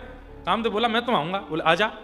ठाकुर जी ने ऐसा रूप धारण किया, मूर्छित होकर गिर पड़ा। ठाकुर जी के रूप को देख करके भगवान का नाम मदन मोहन पड़ गया। बोले मदन मोहन लाल की। काम मूर्छित पड़ा है। और मुक्ति कहा करूं वैकुंठ ही जाए, जहां नहीं नंद जहां नहीं यशोदा, ब्रज तज मोरी जाए भलाए। एक बार सबरे ब्रजवासी बोले लाला हमने सुनी है तू भगवान है। ठाकुर जी बोले मैं कह तो आया हूं बचपन से, मैं जय जय हूं, मेरी कोई ने नहीं मानी। लाला तू सांची भगवान है। एक दिन सब सखा ठाकुर जी गौचारण करवे गए, सब सखा बोले लाला तू सांची भगवान है। बोले हाँ सांची बता। बोले सांची। हमारी सौगंध खा जा। ठाकुर जी बोले तेरी सौगंध भगवान। अच्छा 4 भुजा दिखाइयो ना। ठाकुर जी बोले कोई तो कहियो मत, और ना कहेंगे एक बार दिखा दे। सब तन सुखा मन सुखा धन सुखा मधुमंगल सब बैठ गए। ठाकुर जी सोई 4 भुजा प्रकट कर देंगे। 4 भुजा देख करके सबरे ब्रजवासी कहे लाला ये सांची के हाथ हैं। बोले हाँ छू लें तो को छू ले। छू करके देख रहे हैं, दोनों हाथन में पकड़ के यूं कर रहे हैं, सांचे हैं लाला ये तो। लाला तू भगवान है। बोले हाँ। एक काम कर हम कोई तो नहीं कहेंगे, एक बार हमने सुनी हो वैकुंठ बहुत सुंदर है, नहीं घुमाला वहां पे हमें, एक बार घुमाला। ठाकुर जी बोले सशरीर ना जामे वहां मर के जामे। लाला मरवे तो बहुत डर लगे, मरवे की बात मत करे, तू भगवान है ना। मैं नहीं तो मानूंगा नहीं कि तू भगवान है, और अगर तेने वैकुंठ दिखा दिया तो लाला जब तक तेरे सामने हूं रोज तो को प्रणाम करे करूंगा। बस इतनी सी बात। वैकुंठ देखने के बाद भी इतना ही करेगा कि रोज प्रणाम करेगा और कछु नहीं। रोज तेरे प्रणाम करूंगा, तेरी बात मानूंगा। लाला एक बार वैकुंठ दिखा दे। ठाकुर जी चलो। सबरे अपने सखान को गौचारण करते करते ठाकुर जी वैकुंठ ले गए। जैसे ही वैकुंठ पहुंचे द्वार पर जय विजय दोनों खड़े हैं, दोनों की 4-4 भुजाएं। ठाकुर जी आए सब सखाओं के साथ, छोटे छोटे ठाकुर जी, छोटे छोटे सब ग्वाल, और जय विजय ये विशाल। जैसे ही ठाकुर जी आए जय विजय हड़बड़ा गए। अरे जय जय आ गए, ठाकुर जी आ गए, दंडवत प्रणाम करो, दंडवत प्रणाम करें। मधुमंगल तन सुखा मन सुखा धन सुखा सुबल तो सबरे भगवान के सखा। लाला जी जय विजय हैं। बोले हाँ। कितने सुंदर हैं। बोले ये तो द्वारपाल हैं, अभी भीतर चलो। द्वार खुले, भीतर पहुंचे तो इतना अद्भुत सुंदर स्वर्ण में, आहा ऐसी सुंदर सुगंध युक्त वायु बह रही है, इतने सुंदर सुंदर लोग, इतनी सुंदर सुंदर अप्सराएं, ऐसे सुंदर सुंदर वैष्णव जन भजन कर रहे हैं, सुंदर कहीं संगीत चल रहा है, मृदंग बज रहे हैं, आहा सरस्वती वीणा बजा रही हैं, नारद आदि इंद्र आदि देवता सब पुष्प वर्षण कर रहे हैं, और सब भौं चक्का है करके अपलग नेत्रन से देख रहे हैं सब सखा। लाला जिस सफेद सो हाथी आ रहा है, यहाँ के ऊपर ही बैठो का जी कौन है? बोले ये ऐरावत हाथी है, या के ऊपर बैठो का इंद्र है। ओ हम ब्रजवासी उनको पुरानो देवता, अब तो हम गिरिराज जी को पूजे। अरे देख देख देख, या को इतने साल 56 भोग लगाए, दारी के ने दर्शन ही नहीं दिए, आज भय। लाला या तो यूं कहे एक बार या हाथी की हमको सवारी करावे को। ठाकुर जी बोले हम ए इंद्र नीचे आओ। इंद्र आए जो आके हमारे सब सखाओं को हाथी की, हाँ इंद्र महावत होते हैं ना जो हाथी चलाते हैं, महावत बन के इंद्र बैठा, और सबरे सखा पीछे बैठे हैं सिंहासन पर, और पूरे वैकुंठ की सैर करके आ रहे हैं, सब देख रहे हैं। सब देख करके सब बाल, लाला कितना सुंदर है। बोले चलो और दिखाऊं। भीतर लेकर के गए तो वैकुंठ जाने वाले वैष्णवों को जो प्राप्त होते हैं स्थान, कुंज, उन कुंजों में एक एक सखाओं को बैठा दिया। सेवा में सब लगे हैं, जो मन चाहो खाओ, जो मन चाहो पियो, जितना मन चाहो आनंद करो। खूब सुंदर नदी, सरोवर, तालाब, पोखर हैं, उनमें कोई मछली मगरमच्छ कुछ नहीं। खूब स्नान करो, डूबोगे नहीं, खूब आनंद करो। सब आनंद कर रहे थे। शाम को देखी तो सब रे सखा बिल्कुल आनंद में पड़े। कितना आनंद आ रहा है लाला, क्या सुख है यहाँ पे। ठाकुर जी बोले सुनो, अच्छा ये लीला इसलिए भी हुई कि सब देवता बोले कि नाथ ब्रजवासियों में ऐसा क्या है जो आपको इतने प्रिय हैं। तो ठाकुर जी बोले समय आने पर उत्तर दूंगा। आज वही लीला हो रही है। सब देवी देवता खड़े हैं 33 कोटि, और भगवान सब सखाओं के पास जाते हैं। बोले सुनो। बोले क्या? अब आप सब लोग वैकुंठ में ही रहो। ये कुंज मधुमंगल तेरी है, ये कुंज तनसुका तेरी है, ए मनसुका तेरी ये कुंज है, और तुम्हारा यहाँ ब्याह भी है जाएगा, बाल बच्चे सब पालो पोसो, वैकुंठ में रहो, आनंद करो। मैं वापस नंद बाबा यशोदा मैया सबके पास जाऊं लीला पूरी करने। सबरे सखा दौड़ करके आए, चरणन में गिर गए। बोले लाला तेरे हाथ जोड़े, पाम पूजे। ये वैकुंठ चाहे जितना बढ़िया हो, हमारे वृंदावन से बढ़िया ना है। अरे देख लियो, सुख ले लियो, नेत्रन को सुख मिल गयो, कानन को सुख मिल गयो, त्वचा को सुख मिल गयो, पेट को सुख मिल गयो, पामन को सुख मिल गयो, लेकिन आत्मा को तो सुख वो वृंदावन ही देवेगो। वहीं लेके चल, यहां ना रहेंगे हम। ठाकुर जी बोले नहीं नहीं, अब तो कचुदना यहीं रहो। अरे लाला तो को हमारी सौगंध, प्राण त्याग देंगे, यहां तो ले चल, वृंदावन छोड़ के कहीं नहीं जाएंगे। तब भगवान ने सब देवताओं को कहा, स्वर्ग का राज्य छिन ना जाए, तुम डरते रहते हो इंद्र, मेरी पदवी कोई ना ले ले। ब्रह्मा तुमको 24 घंटे यही चिंता रहती है। और ये ब्रजवासी व्रज तज एक क्षण नहीं रह सकते कहीं और। वैकुंठ भी इनको प्रिय नहीं है व्रज के आगे, वृंदावन के आगे। इसलिए ये ब्रजवासी मुझे बहुत प्रिय है, इसलिए इन ब्रजवासियों से मेरा प्रेम। और सबको लेकर के ठाकुर जी वृंदावन। तो धर्म, अर्थ, काम, मोक्ष, चारों चतुर्विध पुरुषार्थ वृंदावन में आकर के सूक्ष्म हो जाते हैं। यहां पर केवल एक की चलती है, प्रेम। प्रेम की चलती है और किसी की। वही बात नारद जी यहां व्यास जी को समझा रहे हैं कि व्यास जी आपने धर्म, अर्थ, काम, मोक्ष की प्रधानता सारे ग्रंथों में बताई, पर प्रेम की प्रधानता नहीं बताई है, इसलिए आपका चित्त अशांत है। बोले क्या करूं? कि भवता नयद्वतश्चित्र पदम हरेर्यशो जगत पवित्रम प्रगणित करहि चेत् तद्वायुषं तीर्थमुशन्ति मानसा न यत्र हंसा निरमन्तु शिक्षया। भगवान का यश लिखो और प्रभाव नहीं, स्वभाव का वर्णन करो। क्योंकि जिस कीचड़ में कौवे नहाते हैं, हंस वहां नहीं आते। अरे जिनको ठाकुर जी के प्रेम से मतलब है, वो धर्म का क्या करेंगे, वो अर्थ का क्या करेंगे, वो काम का क्या करेंगे, वो मोक्ष का क्या करेंगे। उनको केवल श्याम सुंदर का प्रेम चाहिए। ऐसे हंसों के लिए कुछ रचना करो। आपने भगवान को भगवान सब जगह दिखाया, लेकिन वो भगवान कितने प्रेमी हैं, कितने सहज हैं, कितने सरल हैं, कैसे गोपियों के यहां चोरी करते हैं, किस प्रकार यशोदा मैया के द्वारा उखल में बंध जाते हैं, किस प्रकार मधुमंगल, श्रीदामा आदि सब सखाओं के साथ ब्रज में लीला करते हैं, श्री गोपियों के साथ, श्री राधा रानी के साथ रास विहार करते हैं। ये लीलाएं आपने कहां लिखी? कहीं भी नहीं। भगवान के प्रभाव का सब जगह वर्णन किया, उनके स्वभाव का वर्णन नहीं किया है, इसलिए आपका मन अशांत है। ऐसे ग्रंथ की रचना करो जहां पर ठाकुर जी का केवल स्वभाव, जिसको सुनकर के व्यक्ति धार्मिक, आर्थिक उन्नत, मोक्ष की प्राप्ति करने वाला ना बने, बल्कि प्रेमी बने। ऐसा एक ग्रंथ लिखो जिसे सुनकर के नेत्र सजल हो जाएं और कृष्ण से सहसा प्रेम हो जाए। कैसे लिखूं? तब नारद जी ने अपने पूर्व जन्म की कथा सुनाई, और उस पूर्व जन्म की कथा को सुनकर के व्यास जी महाराज समाधि नानुस्मर तद्विचेष्टितम, समाधि लगा करके एक दिव्य संहिता की रचना की, जिसका नाम है श्रीमद् भागवत। बोलो भागवत महापुराण की।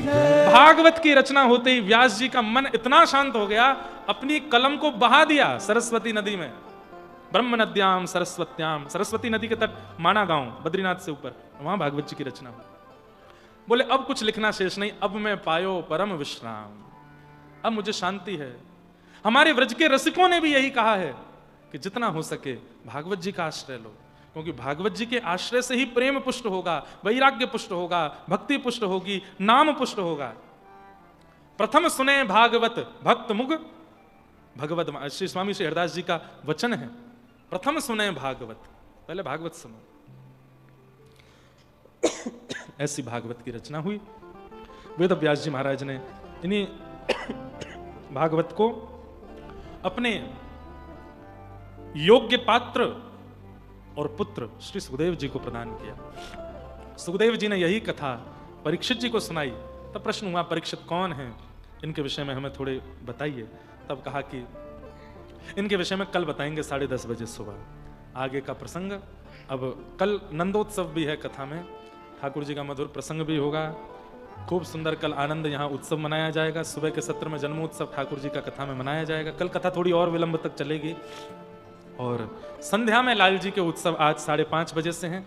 आप सबसे हमारी करबद्ध प्रार्थना, हमारा मंदिर नहीं है, घर है, इसलिए घर की अनुकूलता से व्यवस्था बिल्कुल भगदड़ और बिल्कुल भी हल्ला गुल्ला ना करते हुए, कोई वीआईपी सब एक रस होकर के आइएगा। गर्मी ज़्यादा लगती है तो थोड़ा विलंब से आ जाना, लेकिन लाइन में ही सब लोग आना और दर्शन करके निकलते रहना। वहाँ पर ऐसी बैरिकेटिंग है, कुछ वैष्णव रहेंगे जो सेवा में आपको कहेंगे भैया धीरे धीरे आगे चलते रहो, एक बार झांकी करके निकल जाओ और फिर दोबारा इच्छा हो तो फिर से लाइन में लग के आ सकते हो, लेकिन उसका पूरा ध्यान रखिएगा। सबको प्रणाम। हम कथा का विश्राम करेंगे, पर आज हमारे गुरुदेव भगवान आए हैं, 2 शब्द आपका आशीर्वाद प्राप्त हो जाए, उसके बाद फिर हम लोग कथा के विश्राम को करते हुए आरती में प्रवेश करेंगे। बोलो वृंदावन बिहारी लाल की जय।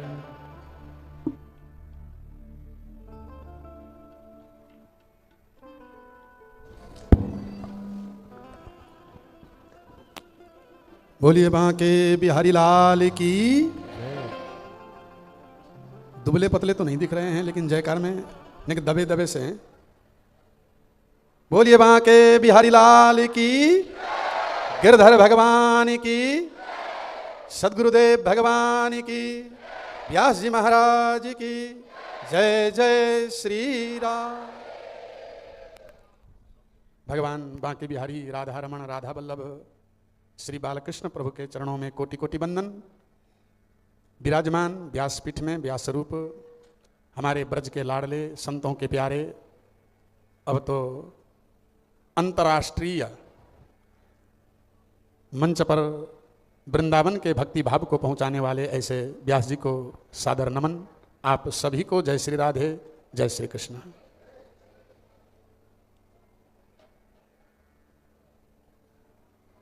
कहाँ से शुरू करूं, क्या बोलूं, कहाँ विश्राम करूं। सभी भावों को बड़े भाव से हमारे इंद्रेश जी ने आप सभी के हृदय पटल में उतार ही दिया। वृंदावन आने का मुख्य लक्ष्य ही भगवत प्रेम को पाना। यहाँ धर्म अर्थ काम मोक्ष चारों पुरुषार्थ गौण है, और वह भगवत प्रेम जैसे एक शराबी दूसरे को शराबी बना सकता है, जैसे एक जुआरी ही दूसरे को जुआरी बनाता है, ऐसे कोई भगवत प्रेमी ही किसी को भगवत प्रेमी बना सकता है। भगवत प्रेमी जो नहीं है वह दूसरे को भगवत प्रेमी नहीं बना सकता। और मैं ये बात दावे के साथ कह सकता हूं कि हमारे इंद्रेश जी जैसे प्रहलाद जी नैसर्गिकी अम्मतिरस्य राजन, नैसर्गिक भगवत भक्ति संपन्न थे, ऐसे ही अभी आपको तो इंद्रेश जी आज दिख रहे हैं। इंद्रेश जी भागवत पढ़ाते समय भी वो अपने संगीत में खोए रहते थे और बैठे बैठे तबला बजाते थे। जो मिल जाए, किवाड़ मिल जाए किवाड़ में ही तबला बजाएंगे हैं। अब एक बार तो ऐसे हम दोनों बैठे, सामने मेरे घोटू में शुरू हो गए, तो सामने में अनुज बैठ के कह रहा है कि गुरु ये क्या कर रहे हो। तो आपकी जो भक्ति है, आपकी जो भक्ति के साथ साथ एक सादगी, वो सचमुच जो निकट, आप लोग जो भी निकट आते होंगे उनको जरूर याद होगा और आपके विषय में जरूर जानते होंगे। अगर कोई भक्ति प्रेम वृंदावन में अगर आप सीखना चाहे तो इंद्रेश जी के वचनों को आप बहुत ध्यान से सीखिए, क्योंकि आप ब्रजवासी हैं और मैं तो ब्रजवासी हूँ नहीं, मेरा जन्म तो आसाम में हुआ है। और यहाँ अभी जब बद्रीनाथ की चर्चा हो रही थी, भागवत देना भैया, भागवत जी के उत्तर महात्म्य में लिखा है कि साधन भूमि बदरी भूमि और फल भूमि ब्रज भूमि। ये ध्यान रख लेना। वही व्यक्ति ब्रजवासी बन के जन्म लेता है जिसने बद्रीनाथ में जाकर साधना की हो, और जिसने साधना बीच में छोड़ दिया हो वो आप हम जैसे बीच में आके ब्रज में निवास मिल जाएगा, क्योंकि तपस्वी तो तपस्वी होता है।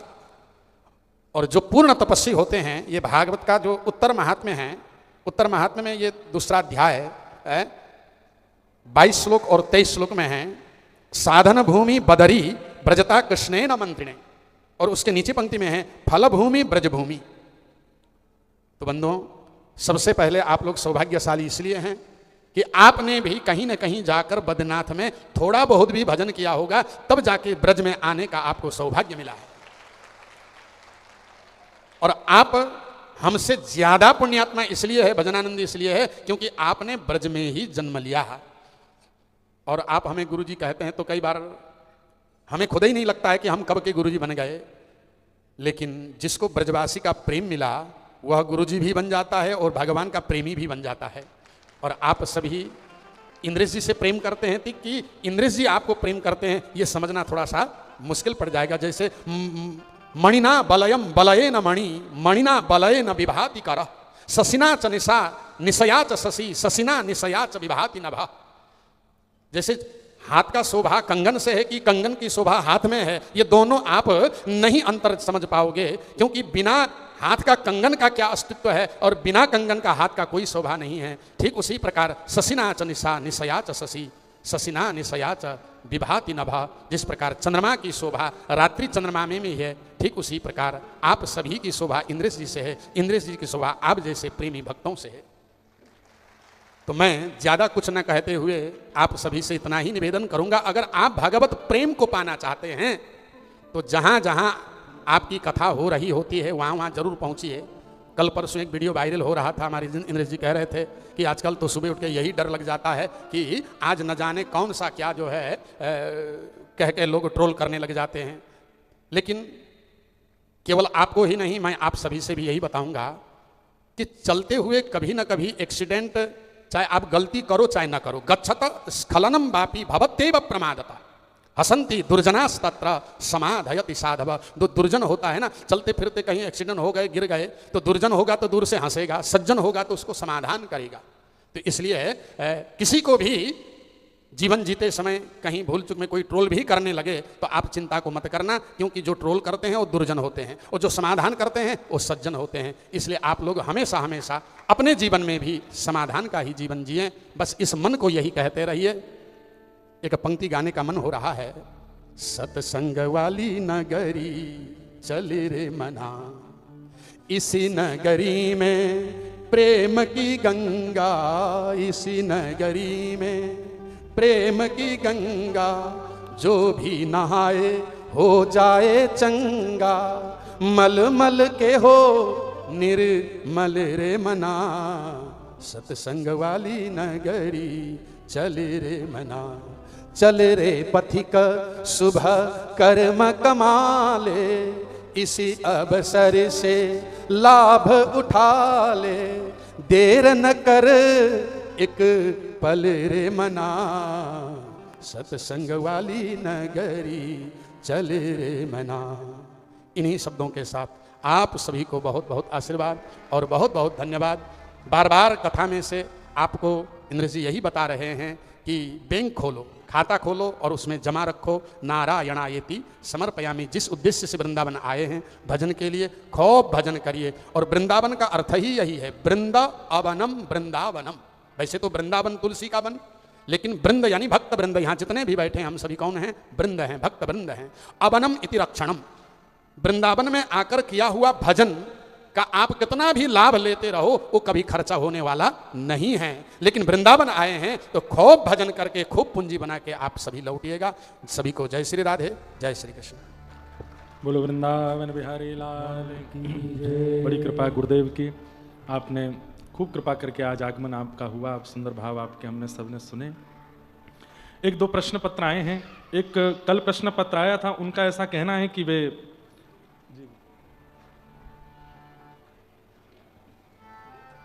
कि उनकी बाल्यकाल में ही परम पूजनीय स्वामी श्री राम सुखदास जी महाराज के मुख से 12 मंत्र प्राप्त हुआ था। और वे एक ही बात कहते थे, कृष्णम वंदे जगतगुरुम। जगतगुरु भगवान कृष्ण हैं, वो किसी को दीक्षा नहीं देते थे। और उनका कोई शिष्य, मुझे उनका मुख भी याद नहीं, ऐसा भाव है। तो वे पूछना चाह रही हैं कि यहाँ उन्हें वे गुरु मान करके इसी मंत्र की 11 माला करें। निश्चित करिए, इसमें कोई चिंता वाली बात नहीं है।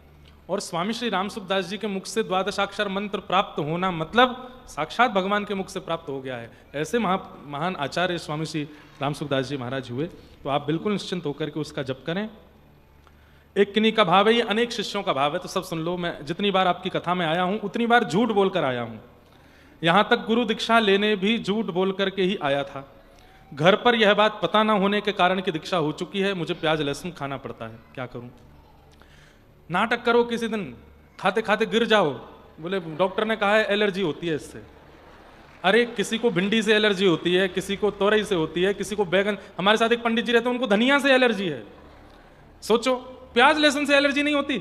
किसी दिन रो पड़ो घर में, बोले कि कंठ अवरुद्ध हो रहा है, सांस जा रही है माता जी, बोले क्या करें, डॉक्टर ने कहा है प्याज लहसुन छोड़ना पड़ेगा, आप सब खाओ मुझे नहीं खाना। फिर भी नहीं माने तो कोई अपराध तो नहीं है, पर उसका धीरे धीरे किसी को पता ना चले त्याग करते चलो।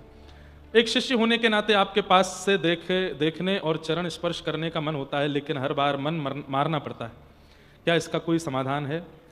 देखो, इतनी संख्या में सब वैष्णव आते हैं, सब अगर पाम छूने लगें तो फिर बहुत दिक्कत होगी। इसलिए शिष्यों को ये बात ध्यान रखनी चाहिए, उनको अधिकार है पैर छूने का, हम और किसी से नहीं छू। हमको एक महापुरुष ने आज्ञा दी है, किसी के सिर पे हाथ मत धरना, किसी से पैर मत छुवाना। अब क्या करूं बताओ मैं? लेकिन फिर भी दीक्षा के बाद में शिष्यों को अधिकार दिया कि वो पैर छुएं, लेकिन जब दिखे कि बहुत भीड़ खड़ी है, अभी नहीं छू सकते, तो थोड़ा बचिए। और वियोग हो रहा है, हमको इतनी व्यस्तता रहती, नहीं मिल पाते, कुछ दिन का ये वियोग थोड़ा सह लीजिए। गुरु पूर्णिमा पर सबको मिलेंगे, तब सब आप लोग जो भाव है उसका करिएगा।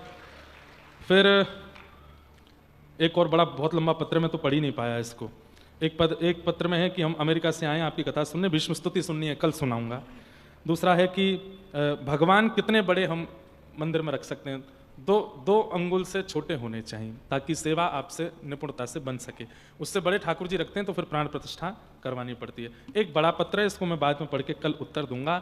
आइए आज की कथा को विश्राम देते हैं। जगन्नाथ चक्कानैन, जगन्नाथ चक्कानैन, नीलाचल वारे, तू न संभाले तो हमें कौन संभाले, तू न संभाले तो हमें कौन संभाले, हाँ तू न संभाले तो हमें कौन संभाले, तू न संभाले तो हमें कौन संभाले। हे मेरी ये नैया है अब तो तेरे हवाले, नैया है अब तो तेरे हवाले, हाँ मेरी ये नैया है अब तो तेरे हवाले, मेरी नैया है अब तो तेरे हवाले। हमें तू न संभाले तो हमें कौन संभाले, हमें तू न संभाले तो हमें कौन संभाले, हमें तू न संभाले तो हमें कौन संभाले। तू न संभाले तो हमें कौन संभाले। मेरे प्रभु जगन्नाथ चक्कानैन, जगन्नाथ चक्कानैन, नीलाचल वारे, तू न संभाले तो हमें कौन संभाले, तू न संभाले तो हमें कौन संभाले। हे राधा रमण कमल नैन, हे राधा रमण कमल नैन, वृंदावन वारे, तू न संभाले तो हमें कौन संभाले, तू न संभाले तो हमें कौन संभाले। हे तुम्हें छोड़ जाऊं अब मैं किसके दुआरे, तुम्हें छोड़ जाऊं अब मैं किसके दुआरे, हाँ तुम्हें छोड़ जाऊं अब मैं किसके दुआरे, तुम्हें छोड़ जाऊं अब मैं किसके दुआरे। ओ हमें तू न संभाले तो हमें कौन संभाले, तू न संभाले तो हमें कौन संभाले, हाँ तू न संभाले तो हमें कौन संभाले, तू न संभाले तो हमें कौन संभाले। मेरे प्रभु जगन्नाथ चक्कानैन, जगन्नाथ चक्कानैन, नीलाचल वारे, तू न संभाले तो हमें कौन संभाले, तू न संभाले तो हमें कौन संभाले। हे जगन्नाथ स्वामी मेरे नैनों के तारे, जगन्नाथ स्वामी मेरे नैनों के तारे, जगन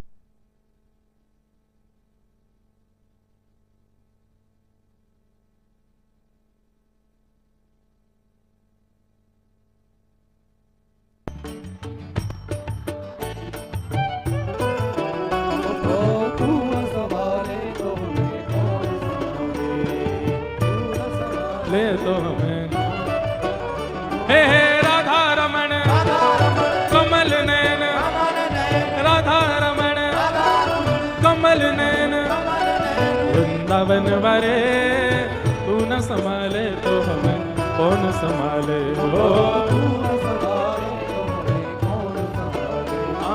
तू न संभाले तो हमें कौन संभाले हो। हे बलभद्र सुभद्रा संग आप विराजे, हाँ बलभद्र सुभद्रा संग आप विराजे, हे बलभद्र सुभद्रा संग आप विराजे, मेरे प्रभु जगन्नाथ चकानैन, जगन्नाथ चकानैन, जगन्नाथ चकानैन, जगन्नाथ चकानैन, नीलाचल वरे, तू न संभाले तो हमें कौन संभाले। हे तू न संभाले तो हमें कौन संभाले। श्री जगन्नाथ जगन्नाथ जगन्नाथ रक्षमा, महाबाहु महाबाहु महाबाहु